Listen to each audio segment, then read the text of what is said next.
David Chandler thought he was the king of Chicago, treating his young mistress, Sarah, to a weekend of luxury at the five-star Saraphina. He'd booked their most expensive suite, a bold move while his pregnant wife, Catherine, was at home. But from the moment he checked in, something felt wrong. The staff was too attentive, the suite too perfect. David was about to learn the difference between being a guest and being the owner's foolish husband. This is the story of a betrayal that shattered a life and revealed who held the real power. The click of the heavy, silver-plated lighter was the only sound that cut through the low hum of the aviary, a bar so dark and self-important it felt less like a room and more like a void. David Chandler snapped the flame shut, the orange briefly illuminating the sharp, expensive lines of his jaw. Across the minimalist steel table, Sarah Jenkins watched him, her eyes reflecting the pinprick city lights from the window behind him. "You seem stressed, David," Sarah murmured. She was young, barely 26, and still had that fresh-from-Wharton gloss. She was a junior analyst in his division at G&P Consulting, and she looked at him with an intoxicating blend of ambition and raw adoration that he hadn't seen at home in a very long time. "This quarter's projections are a nightmare," David lied, swirling the amber liquid in his glass. The whiskey was a 25-year-old Macallan. He'd made a point of ordering it by the bottle. "That, and, you know," he let the implication hang in the air. The baby. Catherine was 7 months pregnant. Their sprawling Lincoln Park brownstone, once a testament to their shared success, now felt like a high-end, softly carpeted prison. It was filling up with things he didn't understand. Bassinet models, diaper pails that cost more than his first car, and the soft, constant scent of lavender and nausea. Catherine herself, usually so sharp and present, had become distant. She was tired, her body changing, her focus turning inward. He resented it. He resented the intrusion, the biological hijacking of the woman he'd married. Catherine Hayes. When they met, she was a quiet, fiercely intelligent VP of acquisitions at a small real estate firm. He was the charming, aggressive rainmaker at G&P. He'd seen her as a smart, suitable match. Stable, classy. She kept her family's moderate wealth quiet, which he'd respected. It felt old money. Now he was suffocating. "She doesn't get the pressure you're under," Sarah offered, sliding her hand across the table. Her nails were a deep, predatory crimson. "You're building an empire. You deserve to be taken care of." David covered her hand with his. Her skin was warm, electric. This was what he was missing. The thrill, the risk, the validation. He felt powerful with Sarah. At home, he just felt like the guy who forgot to pick up the prenatal vitamins. "You get it, don't you, Jenks?" he said, using his office nickname for her. "You always do. I get that a man like you needs an escape," she said, her voice dropping. "A real one." "I've been thinking the same thing." He leaned in, the smell of her perfume, something sharp and floral, cutting through the whiskey. "This weekend, let's get out of the city. Not really, but, you know, a bubble." "A bubble," she repeated, her eyes brightening. "Like a hotel? David, we can't. What if someone sees?" "No one will see." He pulled out his phone, his thumb hovering over the app for the Saraphina. It was the newest, most obscenely luxurious hotel in the city. A night there cost what Sarah made in a week. It was a monolith of gleaming bronze and glass overlooking the river, a place where the staff was rumored to be telepathic, and the thread count was high enough to be its own currency. "I have a corporate account," he lied again. "They're trying to win G&P's business. We'll be ghosts. Presidential suite, room service, no one has to know." This was the real reason he'd been short-tempered. The planning, the logistics of the betrayal. He'd been maneuvering for this weekend for a month, ever since Catherine had her 3-hour baby shower, a pastel-colored hell from which he'd fled with a migraine. "David," Sarah breathed, her pupils wide. "The Saraphina? I've only read about it." "Then it's time you saw it." He tapped the confirm button on the Founder's Suite, the most expensive option. A jolt of adrenaline shot through him, potent and pure. His card went through without a hitch. Of course it did. He was David Chandler. He was a partner. He thought of Catherine, probably asleep by now, a fortress of pillows around her bump. A quick, sharp spike of guilt pierced his excitement. He extinguished it with a gulp of whiskey. She didn't understand him. She didn't see him anymore. If she was going to check out of their marriage to prepare for motherhood, why should he be forced to sit alone in the dark? He was just taking what he was owed. "This weekend," he said, giving Sarah a smile that felt both predatory and boyish. "You, me, and the best view in Chicago. Pack your best." "I will," she whispered, leaning across the table to kiss him. Her lips were soft, hungry, and tasted like his escape. He paid the bill, an astronomical sum that made his stomach clench for half a second, and walked her out to her Uber. As she slid into the car, she gave him one last look, a promise of everything to come. He turned, adjusting the cuffs of his Zegna suit, and walked toward his own car. He felt the buzz of the whiskey and the thrill of the chase. He was David Chandler. He was in control. The weekend couldn't come fast enough. He was a king, and he was about to claim his castle, if only for 48 hours. Friday, 3:20 p.m. The black Mercedes sedan whispered to a halt on the heated cobblestone driveway of the Saraphina. A doorman, dressed in a charcoal gray uniform that looked more like a bespoke suit, opened David's door before the car had even fully stopped. "Welcome to the Saraphina, sir." David stepped out, adjusting his sunglasses.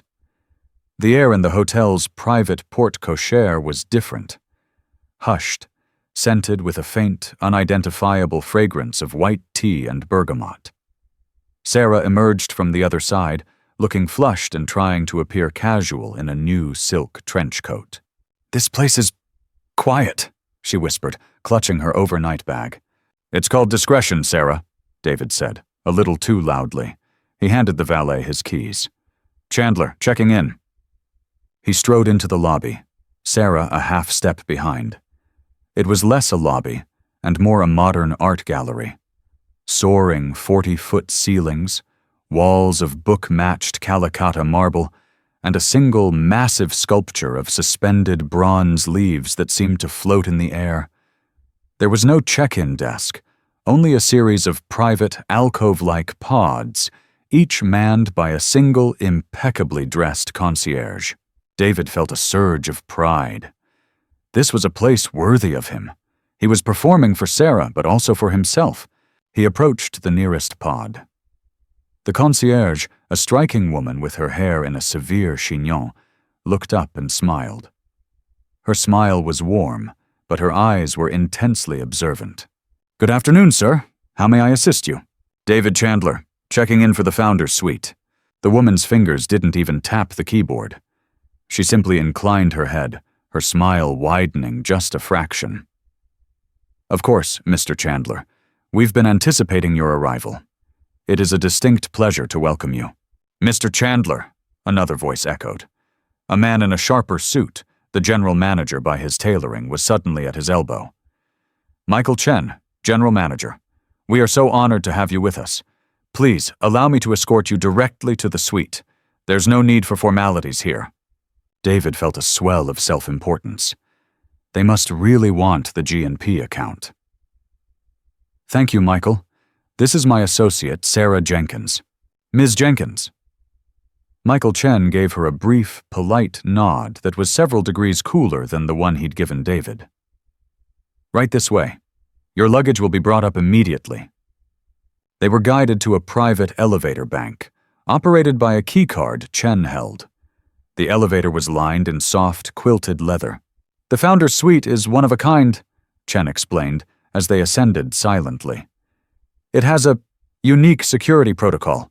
Your key will be the only one active for the weekend, aside from my own master. Good, David said.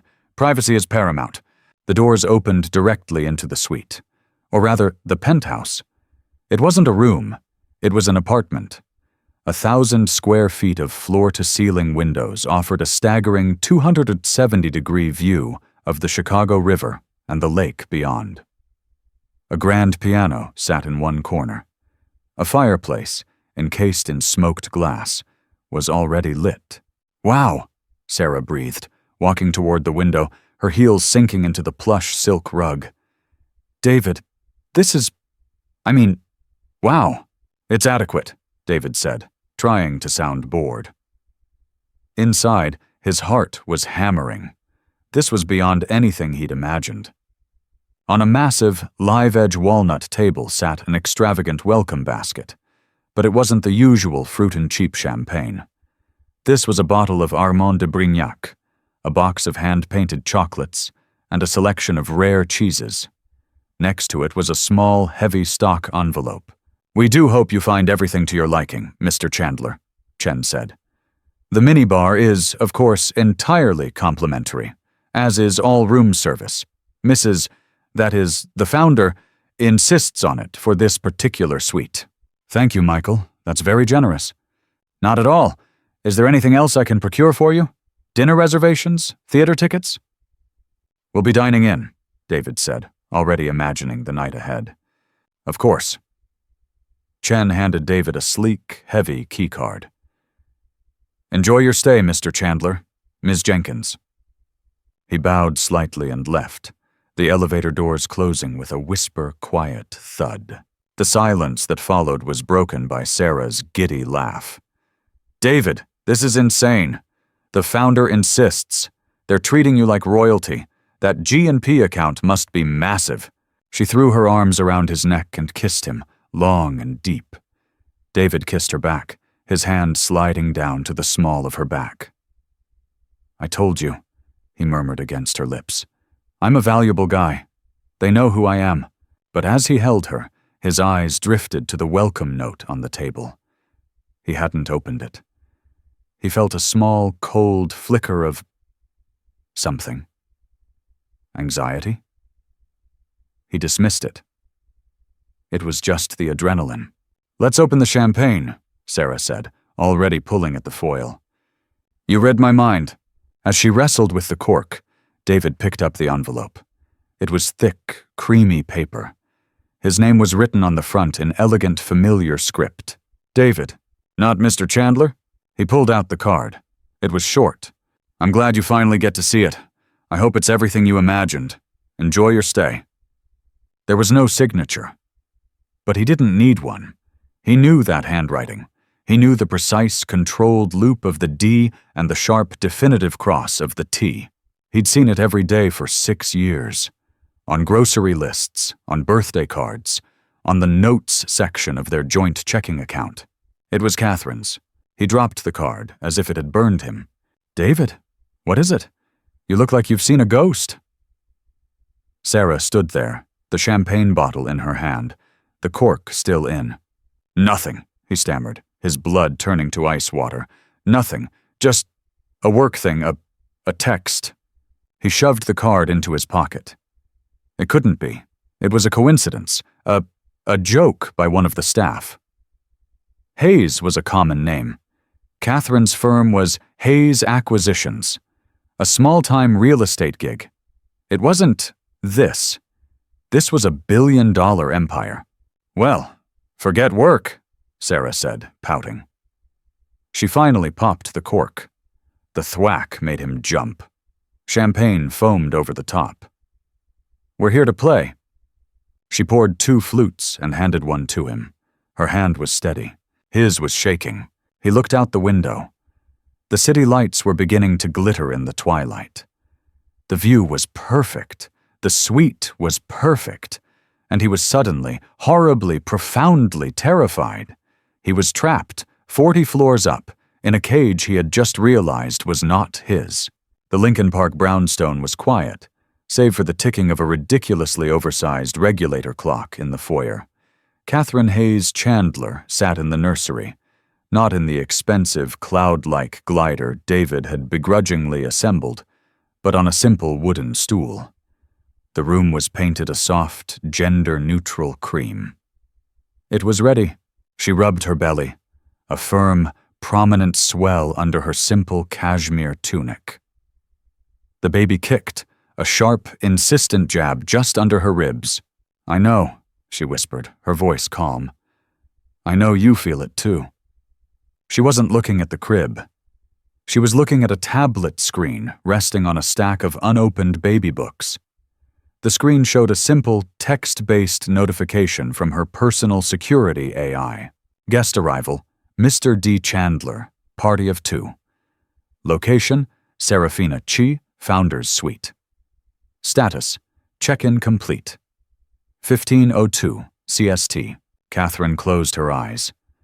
The cold, methodical anger she'd been nursing for 3 weeks threatened to curdle into something else. A deep, profound, heartbreaking sorrow. She pushed it back down. Grief was a luxury she couldn't afford right now. Anger was a tool. She had built an empire, and she had done it by being smarter, quieter, and more ruthless than anyone expected. Her father had left her a modest inheritance and a single, failing motor lodge in rural Wisconsin. He was a kind man, but a terrible businessman. When she was 24, she'd liquidated her trust fund, not to travel the world, but to gut that lodge. She'd rebuilt it herself, sourced the linens, designed the website, and learned to balance the books at 3 a.m. From there, she'd built Hayes Hospitality. Not a chain, but a collection. The Saraphina in Chicago, the Meridian in Vail, the Lighthouse at Big Sur. Each one a jewel box of quiet, bespoke luxury. She was the founder Michael Chen had referred to. She was the name on the letterhead, the invisible, all-powerful force behind the brand. She'd met David at a charity gala. He was loud, charming, and ambitious.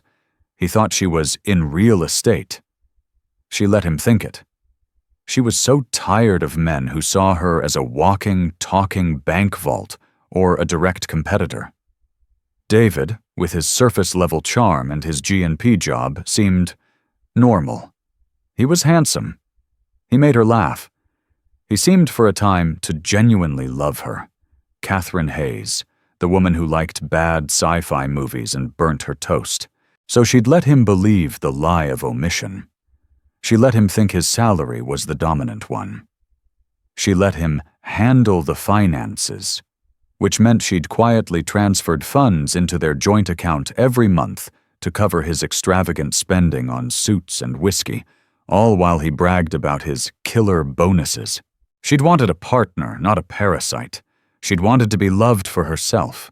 The pregnancy had changed things. It was real, tangible. She'd decided, finally, to merge their lives completely, to tell him everything, to show him what she'd built, what they would one day give to their child.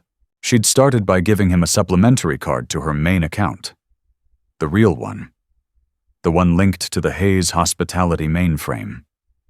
She'd told him it was a new corporate perk she'd received. 2 days later, she'd overheard him on the phone with a friend from his old fraternity. "Yeah, she's huge," he'd said, laughing. "Total whale. I'm drowning in pastel. I swear to God, I need a vacation just from looking at her." That night, she'd activated the tracking on the card. It took him 3 weeks. 3 weeks of lunches at TIO, unexplained charges at Neiman Marcus, a woman's trench coat, and finally the big one, a reservation at the Saraphina, her flagship, her home. He'd booked the Founder's Suite. The irony was so bitter it almost choked her.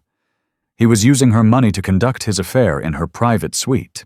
Her first instinct was to destroy him, call his firm, cancel his cards, throw his clothes onto the street. But that was messy. It was emotional. Instead, she'd called Michael Chen, her most trusted GM. "Michael, she'd said, her voice perfectly even. "My husband will be checking in on Friday. He'll be with a guest.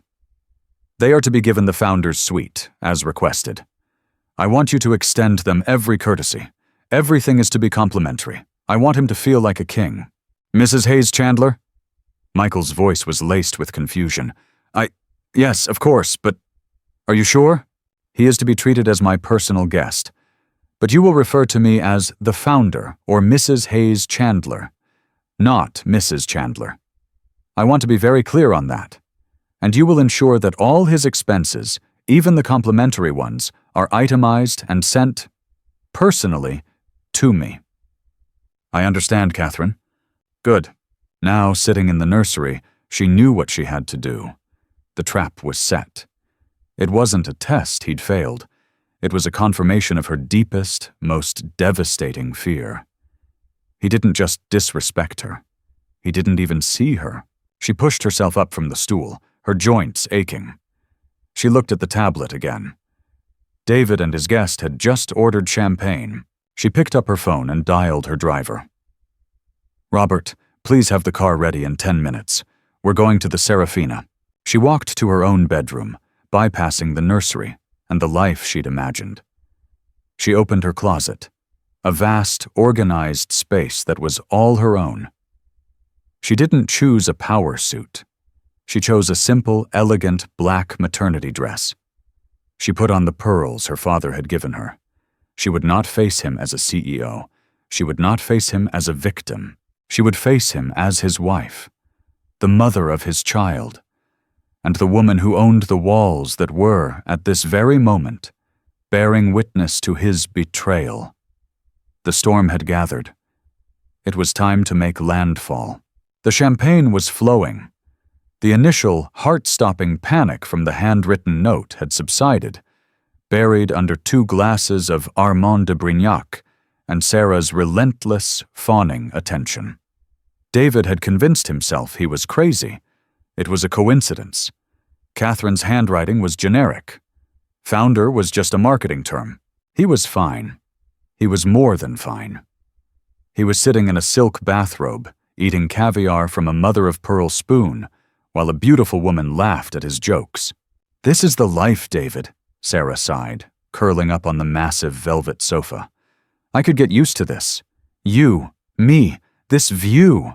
"Don't get too used to it," he said, but his smile was smug. "This is a special occasion."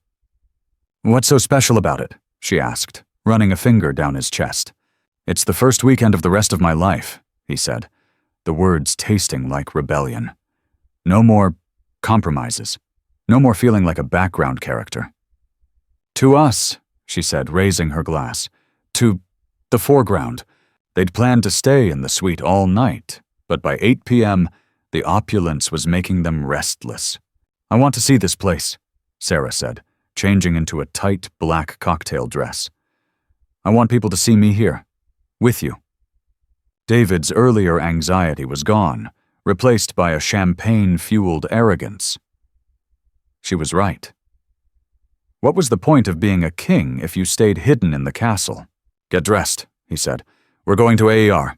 AER was the hotel's rooftop bar and restaurant, an impossible-to-get-a-reservation venue that was all glass, fire pits, and influencers. When they stepped out of the private elevator, the place was packed, a throbbing mass of Chicago's elite.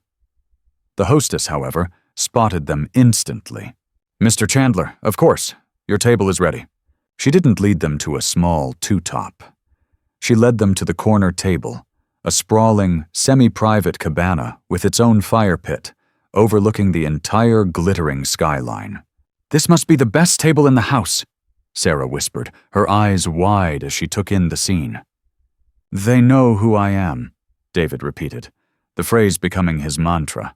A sommelier appeared instantly. "Mr. Chandler, an honor. May I recommend the 1982 Petrus? It's a particular favorite of the founder." David, who knew nothing about wine, just nodded. "Perfect. Bring it." He felt invincible. Every staff member who passed bowed their head. "Mr. Chandler." "Good evening, Mr. Chandler." Sarah was in heaven. She was taking subtle selfies, the skyline and David's profile in the background. "My friends are going to die," she whispered. "Let them." David was on his second glass of the Petrus, a wine so smooth it felt like velvet, when he saw Michael Chen, the GM, cutting a path toward them. "Ah, Mr. Chandler," Chen said, smiling warmly. "I'm so glad to see you enjoying AER. Is the Petrus to your liking?" "It's excellent, Michael, thank you. You're running a tight ship here. I'm very impressed. I'll be sure to pass that on to my people at G&P. "You're too kind, sir." Chen's eyes flickered, just for a nanosecond, to Sarah, then back to David. "I just came over to let you know that we've taken the liberty of handling the bill for your dinner this evening." "Oh well," David said, puffing out his chest. "That's really not next." "The founder insisted," Chen said, his smile unwavering. "Mrs. Hayes Chandler was very specific that you were to want for nothing during your stay." The name hit the air and shattered the bubble. David's entire body went cold. It wasn't a prickle of anxiety this time. It was a full-body plunge into an Arctic ocean. "Mrs. What?" he managed to say. Sarah, who had been admiring her newfound reflection in a bronze mirror, turned back. "What did he say?" "Mrs. Hayes Chandler," Chen repeated, his voice perfectly pleasant, as if he were discussing the weather. "Our owner. She's so pleased you were able to make it." Sarah's face, flushed with wine and excitement, went chalk white. "Hayes?" she whispered, her eyes darting to David. "As in, Catherine Hayes? Your wife, Catherine?" David couldn't breathe. He was looking at Chen, but the GM's polite mask was suddenly terrifying. It was the smile of a predator that knows its prey is already dead. I think there's a mistake," David stammered. "My wife, she's in real estate, small-time acquisitions." Chen's smile finally faltered. He looked at David with an expression of pure, unadulterated pity. It was a look that said, "You poor, stupid man." "Sir, Catherine Hayes Chandler is Hayes Hospitality. She built this hotel. She built all of them. This building, you're standing in her office, essentially." "No," David said. It was a plea. "No, you're lying." "David!" Sarah's voice was rising, cracking. "David, what is he talking about? You said you were the partner. You said she was manageable. You said—" "Shut up, Sarah!" David snapped, his panic turning to vicious, cornered animal rage. "Mr. Chandler," Chen said, his voice suddenly hard as steel. "I must ask you to lower your voice. We have other guests." He leaned in, his voice dropping to a confidential, lethal whisper. "Your wife, Mrs. Hayes Chandler, is on her way up. She asked me to ensure you were comfortable when she arrived." The blood drained from David's face. He looked at the wine, the food, the sweet, the staff, the fawning. It wasn't for him. It was a performance, a trap. Every Mr. Chandler from the staff wasn't a mark of respect. It was an accusation. He was a fool. He was a kept man who didn't even know he was kept. "I have to go," he said, standing up so quickly his chair screeched on the stone floor. We're leaving." "David, wait!"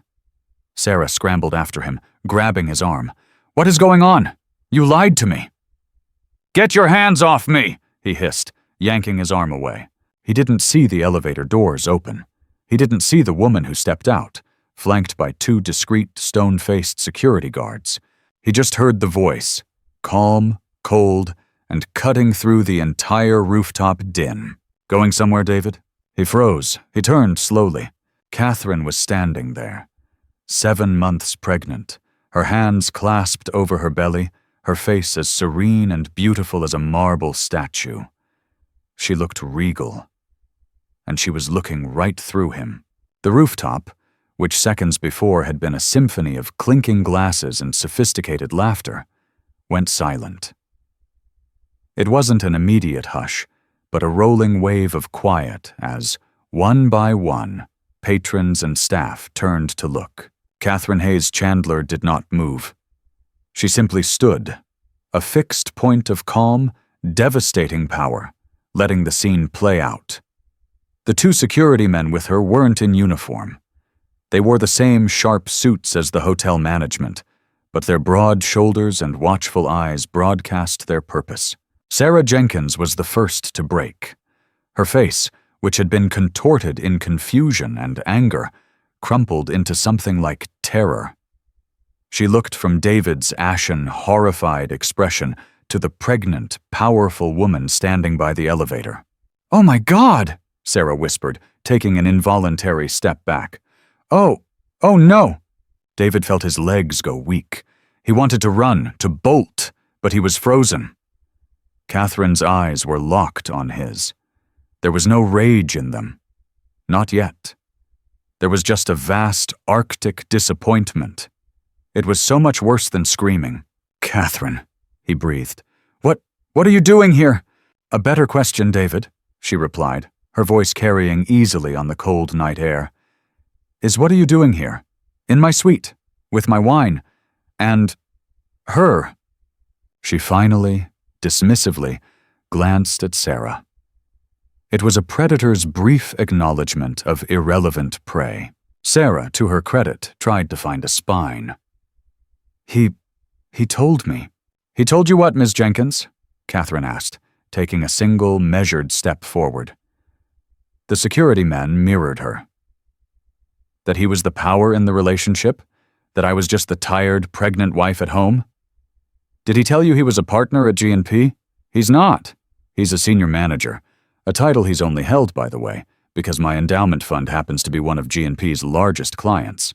Every word was a perfectly placed shot, dismantling David's entire identity.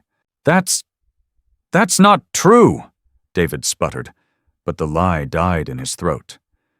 He'd always wondered why his promotion had come through so easily, why his difficult partners always seemed to back down.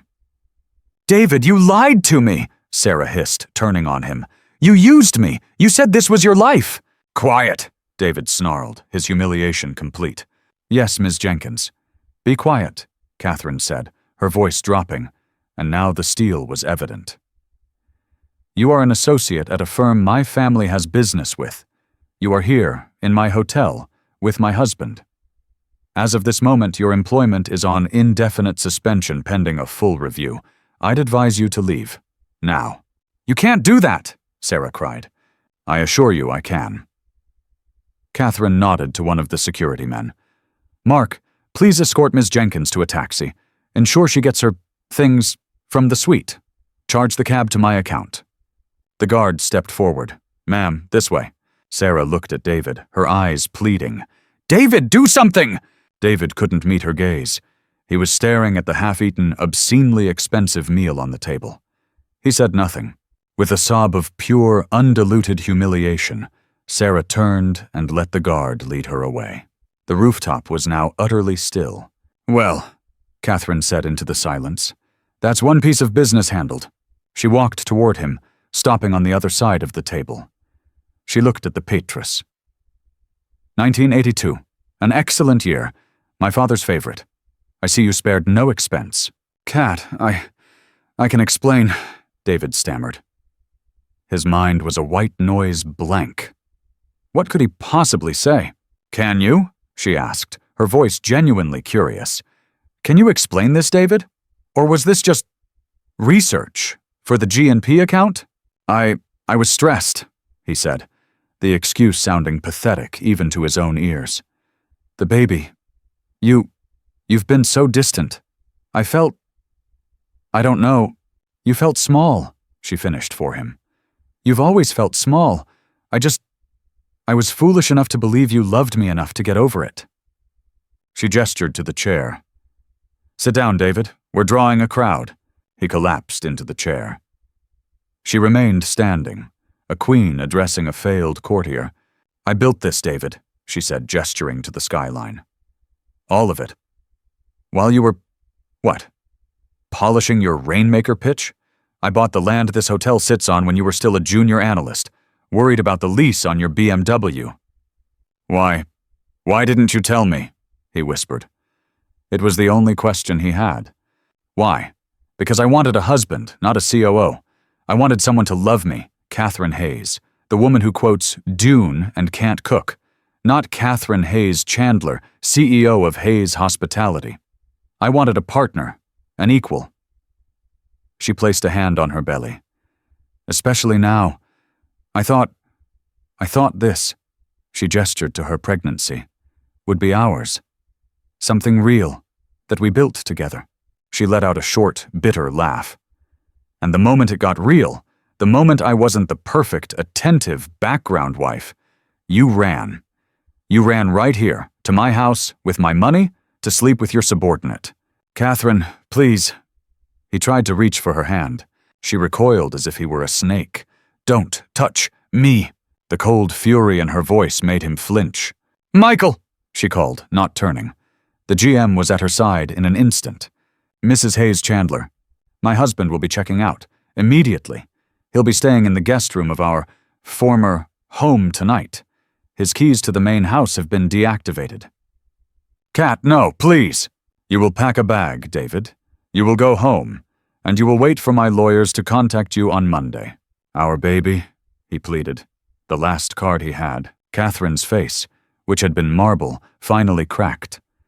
A single hot tear traced a path down her cheek, but her voice didn't waver.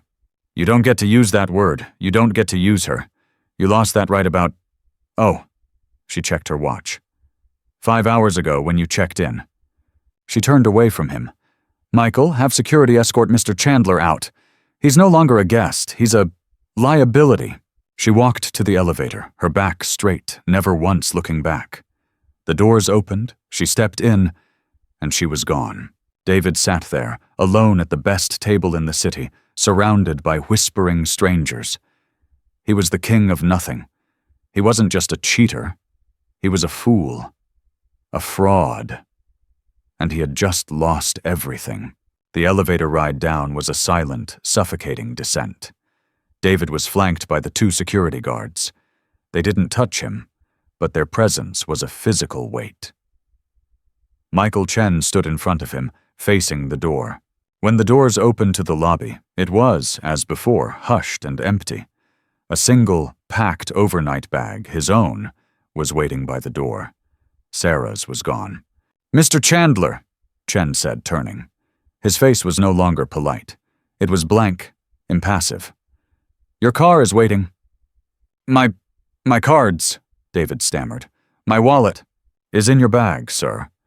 Though I should inform you that the hotel has been instructed to decline any charges to your personal accounts, as they are suspended. Suspended? She can't do that? She can, Chen replied, a flicker of contempt in his eyes. The accounts you use are subsidiaries of her primary business line. You are effectively an employee who has just been terminated. Good evening. Chen turned and walked away, disappearing into a private office. David was left alone with the guards, who gestured toward the exit.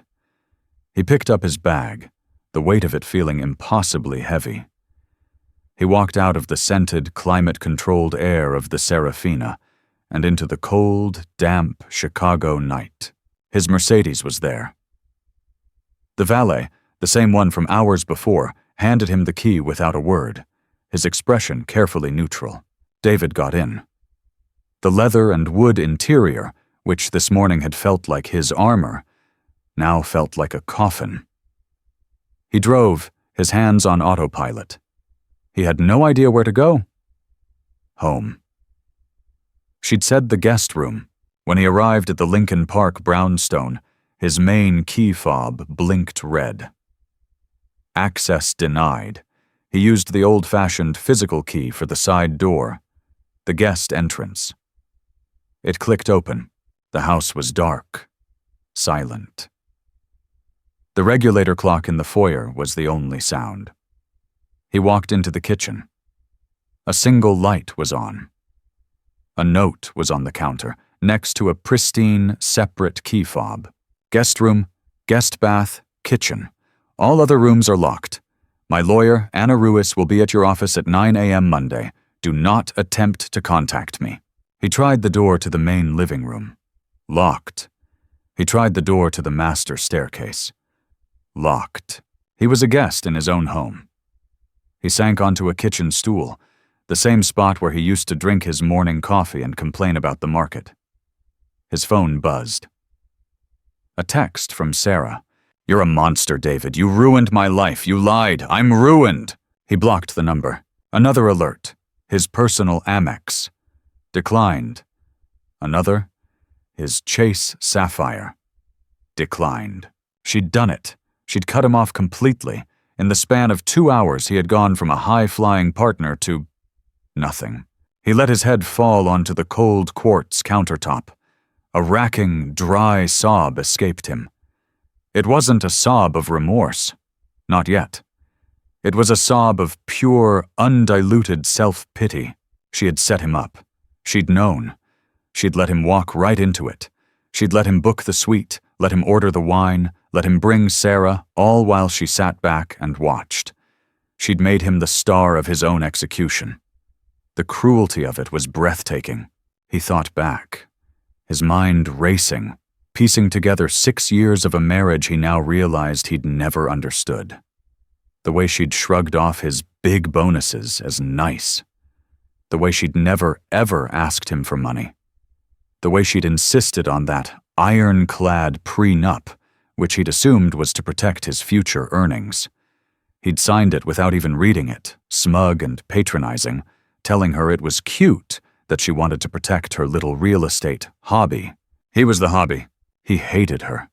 He hated her for her competence, for her quiet, effortless power.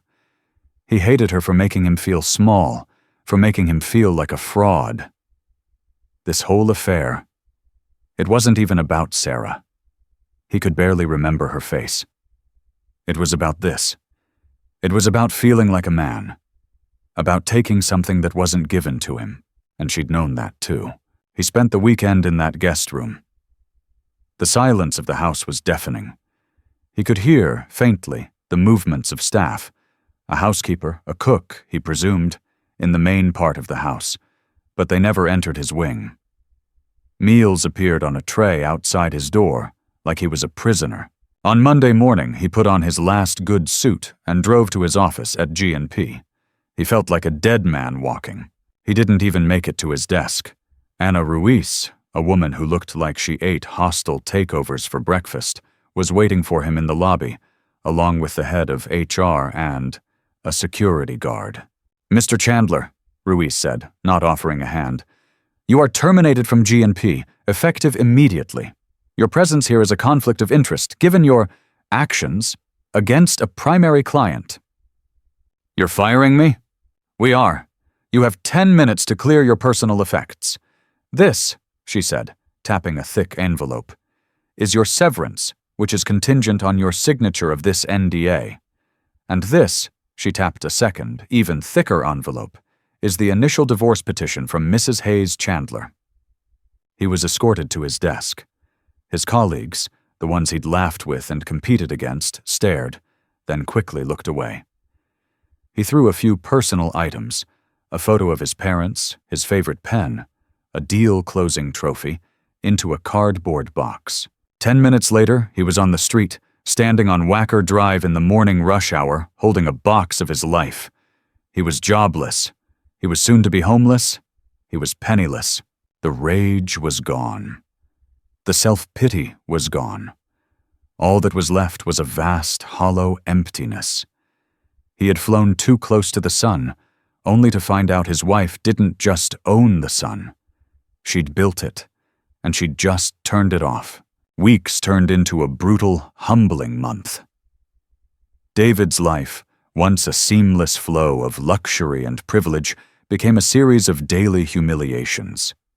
He'd been forced to move out of the brownstone and into a soulless, extended-stay hotel in the suburbs, paid for by a small, temporary allowance dictated by Catherine's lawyers. He'd tried to find work, but the moment his name was run, faces tightened. Conflict of interest. Not a good fit. Overqualified. The word was out. In the insular world of Chicago finance and development, Catherine Hayes Chandler was the house. and David Chandler had tried to burn it down. He was toxic. The man who had stared back at him from the mirror, sharp, confident, a king, was gone. In his place was a gaunt, tired-looking man with hollows under his eyes and a permanent tremor in his hand. He'd lost 15 pounds. He wasn't drinking. He couldn't afford to. He was just diminishing. The only thing that kept him going, the only thought that wasn't tainted with his own failure, was the baby. His baby. His daughter. He'd found out the sex from a stray piece of medical billing in the divorce papers. A girl. He realized, with a chilling clarity, that his affair, his arrogance, his entire pathetic performance hadn't just cost him his wife. It had cost him his child. Finally, the call came. A meeting. Not with lawyers, but with her. The meeting was set for a neutral location, a private conference room at the University of Chicago's Booth School of Business, where Catherine was a trustee. It was sterile, academic, and imposing. He arrived 30 minutes early, his one remaining suit feeling cheap and baggy. She arrived exactly on time. She was magnificent. 8 months pregnant now, she seemed to fill the room with a quiet, undeniable gravity. She was no longer the grieving wife from the rooftop. She was the CEO in full command. Her lawyer, Ana Ruiz, was with her. "David," Catherine said, her voice even. She did not sit. "Catherine." He stood, his hands clenching at his sides. "Ana has the final terms," she said, getting straight to it. "They are non-negotiable." Ana Ruiz slid a document across the polished table. "It's simple, Mr. Chandler. The prenuptial agreement is enforced in its entirety. You forfeit all claims to any and all assets, properties, and holdings of Mrs. Hayes Chandler. You will receive a one-time lump sum payment of $50,000, contingent on the return of all gifts valued over $5,000, including the Mercedes." David didn't even look at the paper. "I don't care about the money." Ana Ruiz raised a skeptical eyebrow. "Really? I don't," he insisted, his voice cracking. He looked at Catherine, only at Catherine. "I'll sign it. I'll sign all of it. I don't want the car. I don't want the money. I don't want any of it." "Then what do you want, David?" Catherine asked, her voice betraying the first flicker of emotion. "To waste more of my time?" "I want to be her father," he whispered. The room went silent. I know what I did," he said, the words spilling out, raw and unrehearsed. "It was rotten. It was cowardly. I was a child, a stupid, arrogant, weak child. I hated you because you were strong, and that's my sickness, not your fault." He took a step closer. Ana tensed, but Catherine held up a hand. "You are strong," he continued, tears now openly streaming down his face. He didn't wipe them. "You are incredible. What you built, what you are. And I was a parasite. I see that now. I threw it all away. I threw you away, and I have to live with that. I will live with that." He stopped, taking a ragged breath. "But she's innocent. She didn't do anything, and she's my daughter. Please, Catherine, don't take her away from me. You can have everything else. I'll sign anything. I'll disappear. Just let me see her. Let me try to be a father." This was the one thing Catherine hadn't prepared for. Her lawyers had prepped her for rage, for bargaining, for threats. They had not prepped her for total, unconditional surrender. She had wanted to destroy him, and she had. The man in front of her was utterly broken. The arrogant, charming shell was gone, and what was left was pathetic. And for the first time, honest. Her maternal instinct, the one he had so cruelly mocked, was at war with her justified rage. She wanted to protect her daughter from this weak, flawed man. But she also knew, with a sinking certainty, that her daughter would one day ask who her father was. She looked at him, really looked at him, at the ill-fitting suit, the hollow eyes, the desperate, genuine plea. Her own composure, so ironclad, finally broke. A single tear, the same one from the rooftop, escaped. She turned away, staring out the window at the university quad. "The terms," she said, her voice thick, "are as stated. The divorce will be finalized." David's shoulders slumped. "However," she continued, her back still to him, "the matter of paternity will be addressed separately, after the birth." He looked up, hope flickering. She turned back, her face a mask of resolve. "You will have no automatic rights. You will submit to a full psychiatric evaluation. You will complete 1 year of mandatory therapy with a doctor of my choosing. You will find a job, any job, and you will hold it. You will establish a new, stable life, entirely on your own." "Yes," he said, nodding. "Anything. Yes. And if," she said, her voice dropping to a whisper, "if, after 1 year, you have proven you are no longer a threat to yourself or to her, then we can discuss supervised visitation. Not as a right, but as a privilege. One that I can revoke at any time." It was a crumb. It was less than a crumb. It was the hope of a crumb. It was everything. "Thank you," David whispered, his legs giving out. He gripped the table to hold himself up. "Thank you, Catherine." "Don't thank me," she said, her voice cold again. "I'm not doing this for you. I'm doing this for her, because she deserves, at the very least, the chance to know her father. God help her." She looked at Anna Ruiz. "It's done. Get his signature." Catherine Hayes Chandler walked out of the room, her hand resting on her belly, a woman who had won every battle, only to realize the war against her own heart was just beginning. 9 months later. The crisp October air of a Chicago autumn swept through Oz Park. The laughter of children mixed with the rustle of golden-brown leaves. Catherine was sitting on a bench, a deep purple merino wool coat wrapped around her. She looked different. Tired, yes, but the hard CEO sheen had softened. She was a mother. In the sleek, high-tech stroller beside her, her daughter Lily was asleep, bundled in a soft, cream-colored blanket. Life had settled into a new, complicated rhythm. The divorce was final. The brownstone was sold. Catherine now lived in a beautiful, light-filled penthouse, one she'd owned all along, at the Saraphina. Her life was her work, and her daughter. She was at peace. Almost. A shadow fell over her. She looked up, her hand instinctively tightening on the stroller. It was David. She hadn't seen him in person since the meeting. He'd kept his end of the bargain. Her lawyers had confirmed it. He was in therapy twice a week. He lived in a small, one-bedroom apartment in Ukrainian village. And he had a job. "David," she said, her voice neutral. "Hello, Catherine." He looked better. And worse.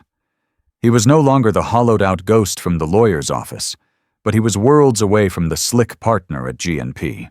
He was wearing simple, dark jeans, a worn flannel shirt, and a sturdy work jacket. His hands were calloused. He worked, she knew, at a high-end custom woodworking shop. He made furniture. He wasn't gaunt, but he was lean, and his eyes were clear. He didn't look at her with desperation, or anger, or even self-pity. He just looked quiet. "You're not supposed to be here," she said, but there was no venom in it. "The agreement was for 1 year. I know, it's only been 9 months, he said, his voice rougher than she remembered. I'm not here to ask for anything. Not for visitation. I was in the neighborhood. I saw you." He kept his distance, staying a good 10 feet away. He was giving her space. "She's beautiful," he said, his gaze fixed on the stroller. She's asleep," Catherine said, her defenses rising automatically. "That's okay." He rocked on his heels, his hands shoved deep in his pockets. He looked, for the first time since she'd met him, completely and totally awkward. The effortless, rehearsed charm was gone. This was just him. "I finished my evaluation," he said, looking at the trees. "Dr. Ramos said she'd be sending the report to your lawyers." "I know, I read it." He nodded, bracing himself. "And?" Catherine paused. The report had been shocking. It had detailed a man with a crippling inferiority complex, a deep-seated terror of mediocrity passed down from a hyper-critical father. A man who had seen her, not as a person, but as a mirror reflecting his own inadequacies. "He is not a narcissist," the doctor had written. "He is, quite simply, a coward. But he is a coward who is, for the first time, learning to be brave." "It was thorough," Catherine said simply. David let out a small, humorless laugh. "Yeah, I bet." He reached into his jacket pocket and pulled something out. It was a small, smooth, beautifully carved wooden bird. It was made of 2 different types of wood, interlocking, the grain flowing perfectly. It was simple, elegant, and perfect. I made this," he said, holding it out. I'm not good at much, it turns us out. But I'm good with my hands. I made it for her." He took a step forward, placed it gently on the bench between them, and then immediately stepped back. It's just sanded. No oils, no stains. It's safe," he added quickly. "If she, chews on it." Catherine looked at the bird. It was warm to the touch, the wood so smooth it felt like stone. It was an object of patience, of care, something his old self could never have produced. She looked up at him. The power imbalance was gone. He had nothing.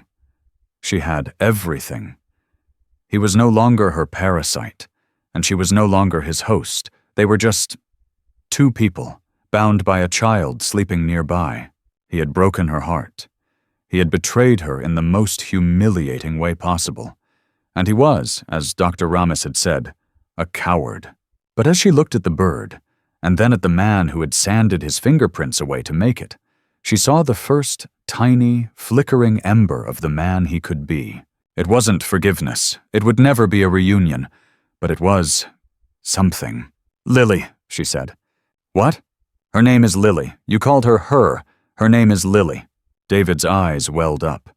He nodded, swallowing hard. "Lily, it's a beautiful name." Catherine pushed the stroller's brake, reached down, and tucked the small wooden bird into the blanket, near her daughter's sleeping hand. She stood up, pushing the stroller onto the path. David started to back away, to leave as promised. "David!" she called. He stopped, his back to her. "Why don't you walk with us?" she said. "For a little while." He turned slowly, his face a mask of disbelief. "Just to the end of the park," she clarified, her voice firm. "And you can tell me about the wood." He nodded, not trusting himself to speak. He fell into step beside her, a careful 3 feet away. Not a husband, not a partner, but just a man, walking in the shadow of redemption, next to his daughter and the woman he had wronged, taking the first terrifying step out of the dark. David's journey from arrogance to accountability wasn't a straight line, but a painful fall.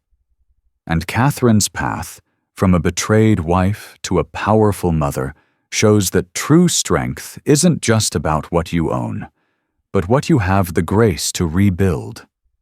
Their story is far from over, but for the first time, it's real. What do you think? Can betrayal of this magnitude ever truly be redeemed, or is David's change just another manipulation? Let us know your thoughts in the comments below.